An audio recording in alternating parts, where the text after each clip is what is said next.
Tu as promis d'être avec nous, Jésus-Christ. Je m'accroche à toi, je m'accroche à toi. Ah, tu as promis d'être avec nous. Ta fidélité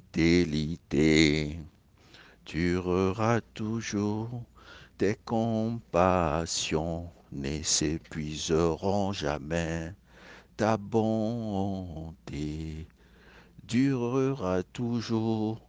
Ton amour pour nous ne s'épuisera jamais. Seigneur, nous sommes dans la joie parce que tu es notre Seigneur, notre Sauveur, tu t'es révélé à nous. Et nous avons cru, nous t'avons connu, nous t'avons accepté dans nos vies. Et depuis ce jour, tu as changé le cours de notre histoire. Tu as changé notre destinée éternelle. Merci infiniment de cette grâce infinie. Dans le nom de Jésus-Christ. Seigneur, encore ce jour, nous sommes dans la joie parce que c'est le jour que tu as fait, afin que nous soyons dans l'allégresse et dans la joie, et que nous découvrions davantage les clés et les secrets de ta parole pour les mettre en application et pour voir notre vie s'aligner à la vie, sur la vie des fils et des filles du Dieu vivant à qui tu as donné de gouverner sur la terre et à qui tu appelles à gouverner avec toi dans l'éternité. Sois immensément remercié, Seigneur, dans le nom puissant de Jésus-Christ. Tu nous as donné l'autorité et nous l'utilisons. Tu as dit dominer la création et nous la dominons. Tu as dit assujettissez les créatures et nous les assujettissons. Tu as dit cultiver le jardin à travers nos différentes activités, tâches quotidiennes, à travers nos initiatives de chaque jour et nous la menons comme nous pouvons. Tu as dit aimer Dieu de tout notre être et aimer le prochain comme soi-même. Et nous nous exerçons, Seigneur. Aide-nous, fortifie-nous, crée en nous ce vouloir et ce faire pour pouvoir faire exactement ce que tu veux qu'on fasse. Parce que nous savons que tôt ou tard, nous irons te rendre compte. Sois exalté, sois magnifié au nom de Jésus-Christ. Seigneur, en ton nom, nous déclarons que soit renversée toute hauteur de pensée et raisonnement qui s'oppose à la connaissance du Christ. Et nous annonçons et déclarons que toute pensée est rendue captive à l'obéissance du Christ, dans le nom de Jésus-Christ. Seigneur, Saint-Esprit, sonde nos reins, nos cœurs, nos pensées et prépare-nous à recevoir la semence éternelle, ta parole qui est la vérité, qui nous a franchis dans le nom de Jésus-Christ, afin que nous mûrissions, nous grandissions et nous produisons beaucoup de fruits de l'Esprit et que nous accomplissions des grandes et belles œuvres pendant que nous sommes encore ici, vivant sur la terre, dans le nom de Jésus-Christ. Déclarons que c'est ta bénédiction qui nous enrichit et tu ne la fais suivre d'aucun chagrin. Nous déclarons que nous sommes en bonne santé et nous prospérons à tous égards comme prospère l'état de notre âme, dans le nom de Jésus-Christ. Béni soit ton Saint-Nom. Nous allons partager la parole sur Apocalypse 7, mais c'est toi qui nous enseignes, c'est toi qui nous révèle les choses, c'est toi qui nous donne des merveilles à vivre ici-bas. Alors, prends toute la place, Saint-Esprit, dans le nom puissant de Jésus-Christ. Amen, amen, amen. Shalom, shalom, shalom, bien-aimés en Christ et chers frères et sœurs de la plateforme de Bible TV Gagné. Soyez abondamment bénis en ce jeudi du 12 mai 2022. Nous allons essentiellement partager sur le livre d'Apocalypse chapitre 7 pour en savoir davantage sur les clés, les secrets de ce chapitre qui fait partie d'un des 27 livres du Nouveau Testament. Pour l'équipe du jour, de cette méditation du jour, nous sommes le frère Orphée des États-Unis en collaboration avec la sœur Enam du Togo et la sœur Tania des États-Unis. Nous sommes tous des animateurs et vos serviteurs du programme de ce jour sous la haute direction de notre hôte, le Saint-Esprit. J'espère que chacun de nous a pu faire son travail personnel de recherche pour écouter Apocalypse 7, pour le lire aussi et pour essayer de méditer là-dessus, de se poser des questions pour répondre. Nous avons fait ça de notre part. Et voilà les deux questions que nous retenons. Qui sont les 144 000 personnes marquées du sceau avant le jugement dont parle Apocalypse 7? Et deuxième question, comment se revêtir donc de robes blanchies dans le sang de Jésus-Christ pour se tenir devant le trône de Dieu vivant, le célébrer et nous en réjouir éternellement? Deux questions phares. Si nous commençons par la première question. Quand nous relisons un peu les versets 1, 2 et 3 nous voyons la bonté de Dieu. Il est écrit ceci. Après cela, je vis 4 anges debout aux 4 coins de la terre. Ils retenaient les 4 vents de la terre afin qu'il ne soufflât point de vent sur la terre, ni la mer, ni sur aucun arbre. Et je vis un autre ange qui montait du côté du soleil levant, qui tenait le sceau du Dieu vivant. Il cria d'une voix forte aux 4 anges à qui avait été donné de faire du mal à la terre et à la mer, et il dit, ne faites point de mal à la terre, ni à la mer, ni aux arbres, jusqu'à ce que nous ayons marqué du sceau le front des serviteurs du Dieu vivant. Et verset 4 dit ceci, j'ai entendu le nombre de ceux qui avaient été marqués du sceau, 144 000 de toutes les tribus des fils d'Israël. Et on a nommé ces fils d'Israël en catégories. Bien aimé, quand tu lis de tels passages, tu te dis, ah, est-ce que je suis déjà exclu? Mais il y a une explication à tout cela et c'est ce que nous allons faire. Nous avons vu tantôt que la définition d'un sceau, c'est un cachet officiel dont l'empreinte est apposée sur des actes pour les rendre authentiques ou les fermer de façon inviolable jusqu'à ce que ça parvienne justement au destinataire. Ces actes, ça peut être des documents, ça peut être des lettres, ça peut être ce que vous pouvez utiliser, ça peut être même des personnes, parce que Dieu le fait sur des personnes. Vous comprenez? Si nous allons voir, il y a 5 versets bibliques qui font surtout référence au sceau du Dieu vivant, ou à un objet ou à une personne scellée par Dieu.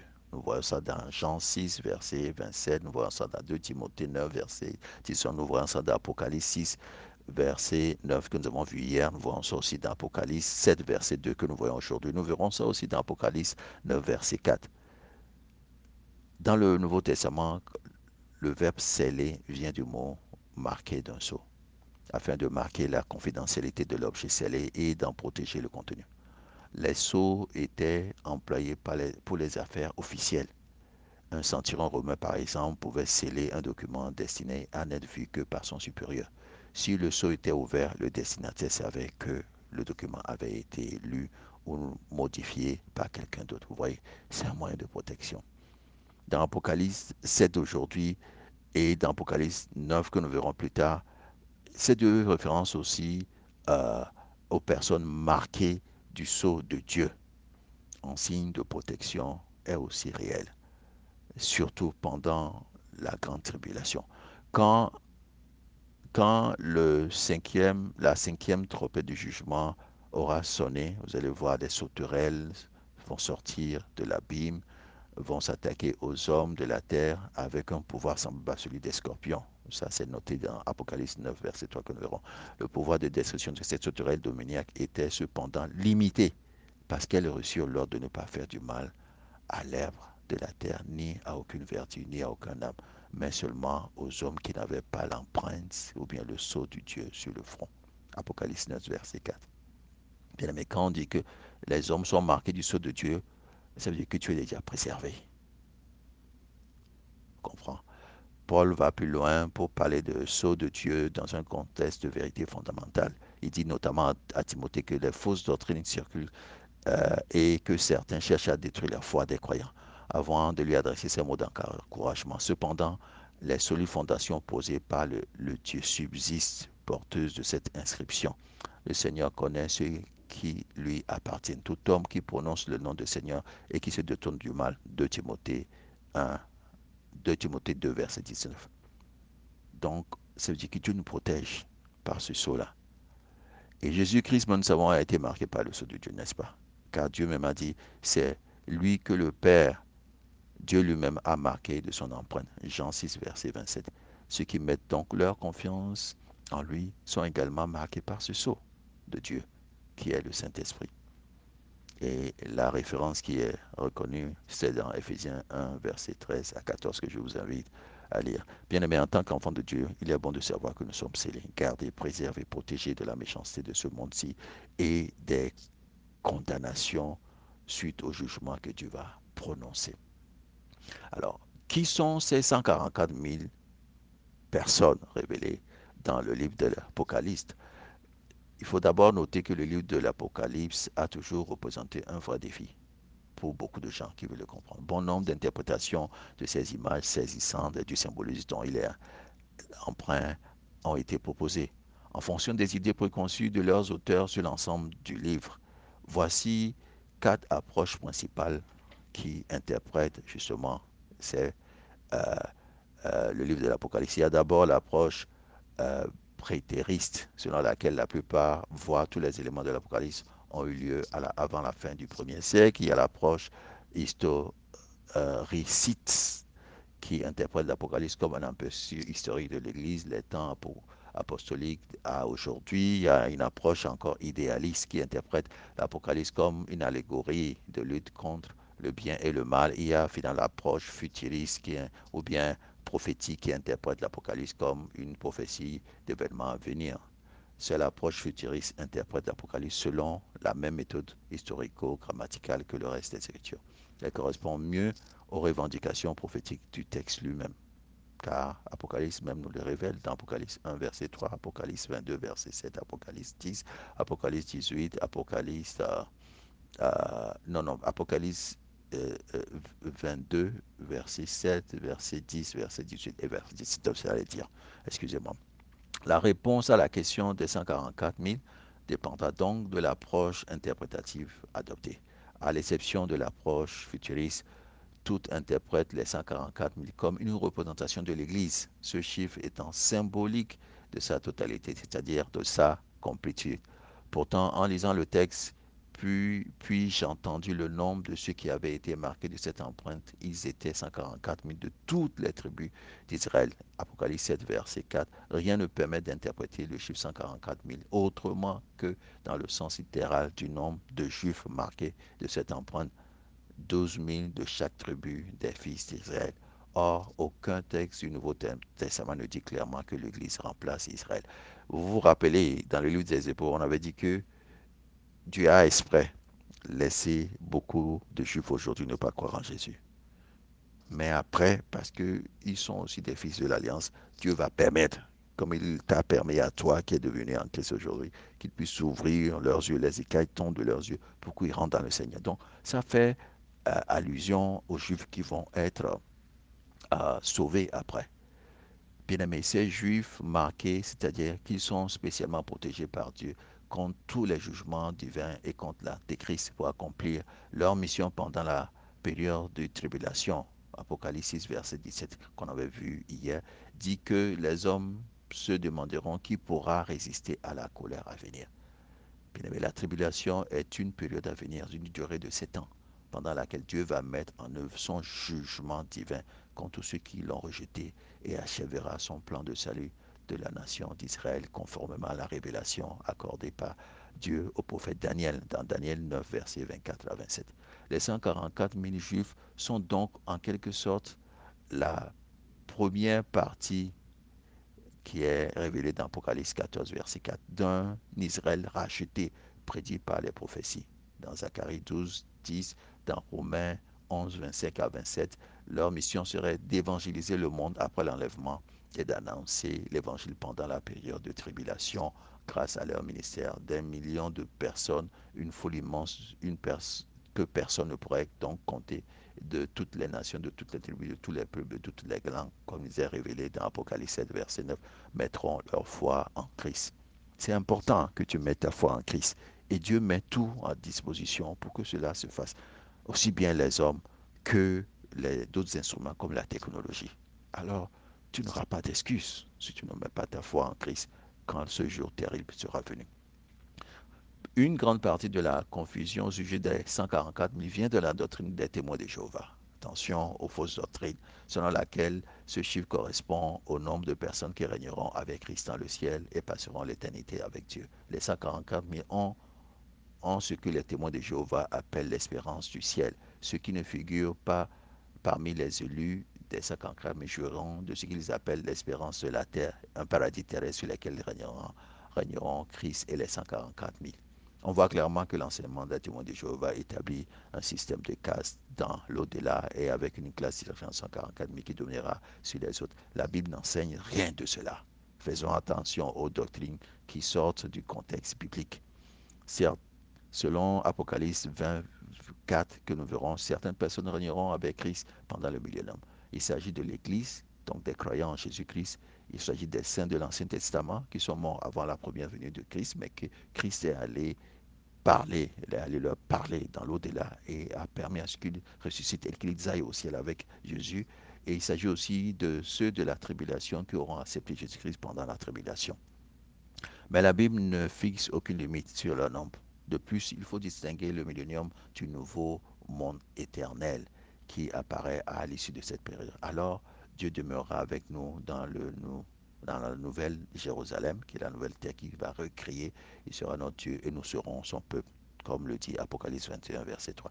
Nous recevons l'héritage qui est promis en Christ et scellé par le Saint-Esprit. Éphésiens 1, verset 13 à 14. Et nous serons tous co-héritiers de Christ, comme le révèle Romains 8, verset 17.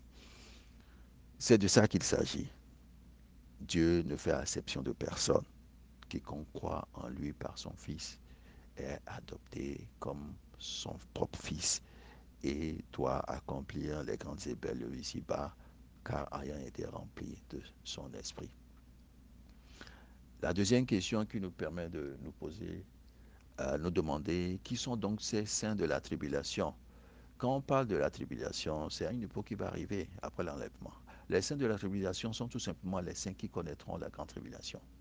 Nous croyons que l'Église sera enlevée avant la grande tribulation. Mais la Bible parle des personnes qui mettront leur foi en Jésus-Christ, surtout pendant cette période. Dans sa vision du ciel, Jean a vu un grand nombre de ces saints de la tribulation euh, qui connut le martyr aux mains de l'Antéchrist.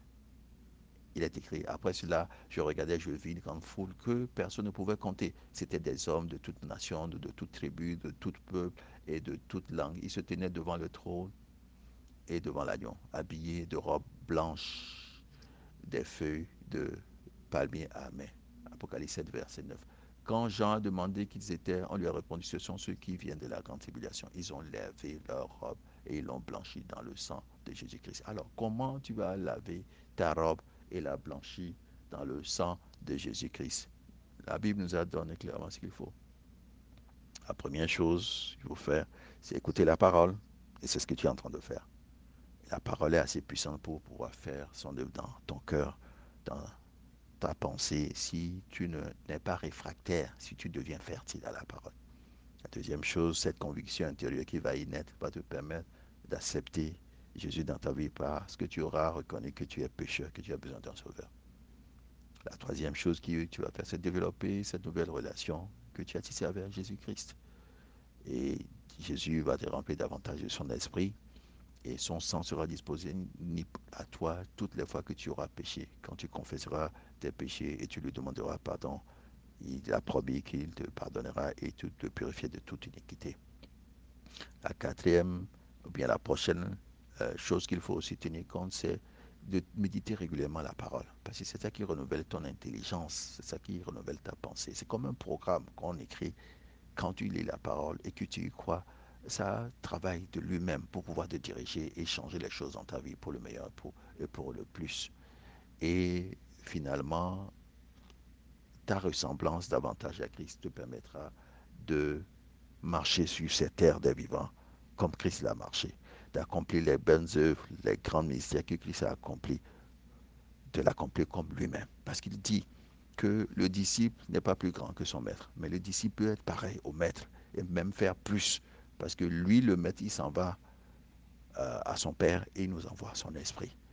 Bien-aimé, quelles que soient les situations que tu traverses aujourd'hui, peut-être que toi tu les appelles les épreuves, les tribulations, les persécutions, garde ta foi en Christ parce que c'est un Dieu qui ne ment pas et c'est un Dieu qui t'a scellé pour l'éternité. Garde ta robe blanchie en lui pour que tu ne tombes pas dans le péché et tu y restes, mais que tu t'en sortes parce que Dieu t'a déjà donné tout ce qu'il faut pour t'en sortir.